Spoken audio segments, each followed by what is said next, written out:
আব্বা, ও আব্বা, শোনো না। কতদিন হলো তুমি আমার সাথে ঠিক করে কথা বলো না। আর কতদিন এভাবে মুখ ফিরিয়ে থাকবে?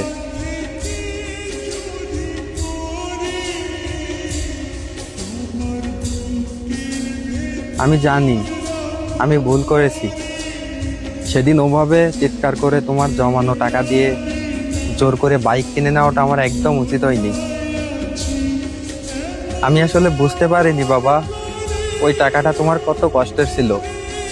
তবে বাবা, বাইক তো ঠিকই পেয়েছি, কিন্তু সত্যি বলতে শান্তি পাইনি বাবা। এই বাইকের শব্দে তোমার গলার স্বর হারিয়ে গেছে। তুমি আমার সাথে কথা বলো না, এটাই আমার সব থেকে বড় শাস্তি বাবা। বাবা, এই নাও চাবি। কালকে সকালেই বাইকটা বিক্রি করে দিব।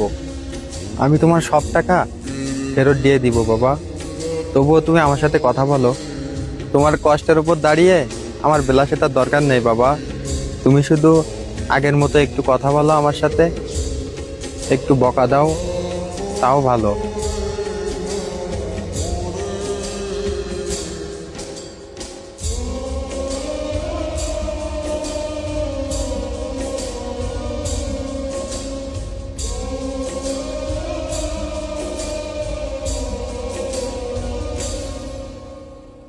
তুই কি ভেবেছিস যে আমি টাকার জন্য আমি তোর উপরে আমি অভিমান করে থাকবো?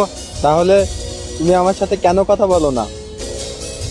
ভয় লাগে রে খোকা, তুই যখন ওই ব্যাগ নিয়ে কাছে দিয়ে জোরে যাস আমার বুকটা কেঁপে ওঠে। আমি বুড়ো মানুষ, তোকে হারানোর ভয়টা আমাকে তোর ওপর রাগ করতে বাধ্য করেছে। আমি টাকা নিয়ে ভাবিনি তোর কোনো বড় আকারের বিপদ আসে কিনা, সেইটা আমার কিন্তু ভয় লাগে। বাইক বিক্রি করতে হয় না বাবা, তুই শুধু আমাকে কথা দে যে আমি আর কোনোদিন জোরে বাইক চালাবো না।